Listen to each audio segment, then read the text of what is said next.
মুসলমান নবীর সুন্নতের স্টাইলে চুল কাটতে হবে, আত্মসম্মান রাখতে হবে, নবীর স্টাইলে দাড়িগুলো রাখতে হবে, নবীর স্টাইলে আঙ্গুলের নখগুলো কাটতে হবে, নবীর স্টাইলে খানা খেতে হবে।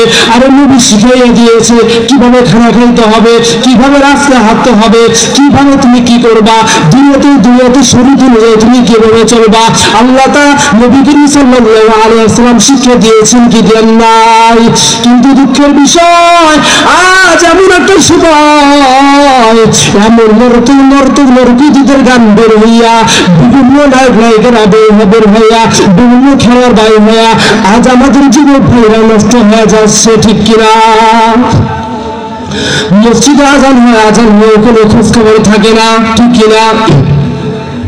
বর্তমান মুসলমান ইমানটা এমন হয়েছে যে মুসলমান ইমানের পরিমাণ হয়ে এমন ইমান হয়ে গিয়েছে যে হোটেলে বসে ঘন্টা সময় কাজ পার করতে পারে, কোনো বিরক্ত লাগে না।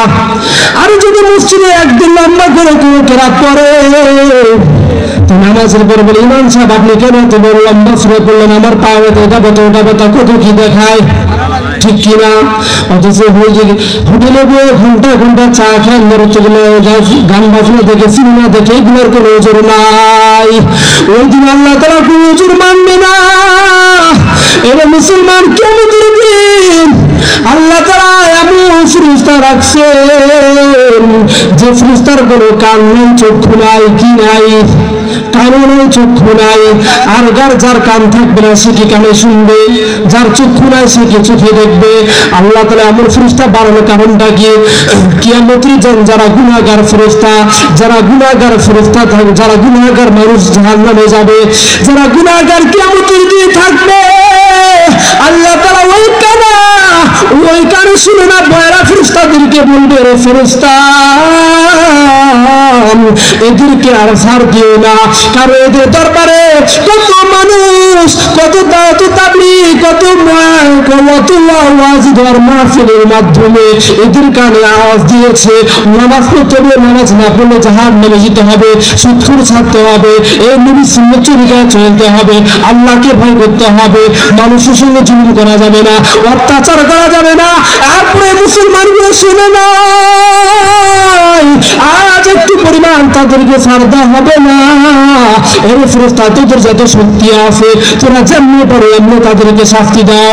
ওই ফেরেশতাদের নাই কান নাই চক্ষু, ওই ফেরেশতারা তো বড় বড় পাথর হাতে নিবে, হাতে নিয়ে এবার ওই গুনাহগার গুলো মাথার দিকে মারবে, মাথায় মারার পর তাদের মাথা বিদীর্ণ হয়ে যাবে, মাথা ফিরে যাবে, রক্ত বের হবে। এবার ওই তাই তো এত সে কান্না করতে থাকবে আর বলবে, আল্লাহ আমাকে বাঁচাও,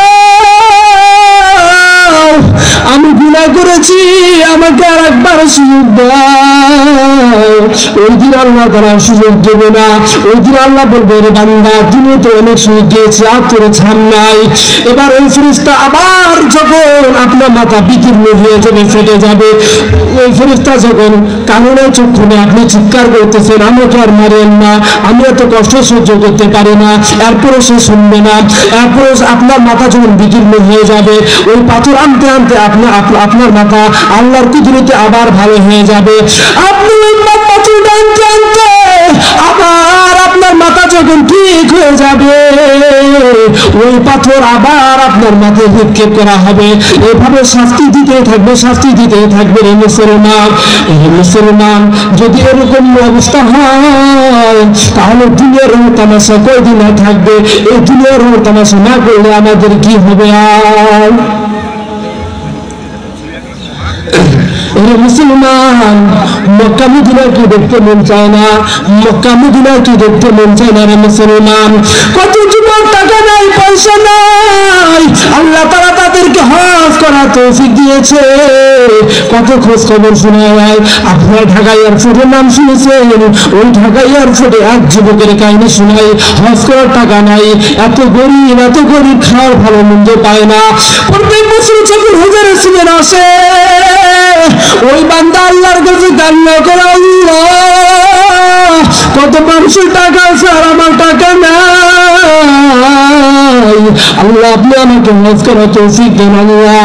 এভাবে বান্দা এভাবে কান্না করে আর এয়ারপোর্টের পাশে বসে থাকে আর দেখে হজের যারা হাজি সাহেবরা প্লেনে চলে যায়। একদিন এক যুবকের হজ করার দরকার ছিল, ওই যুবকের বাবা একদিন হজের একদিন আগে সে মারা গেলেন। এখন সেই এয়ারপোর্ট আসে খুঁজতেছে কাকে হজ করার জন্য নেওয়া যায়, কাকে হজ করার জন্য নেওয়া যায়।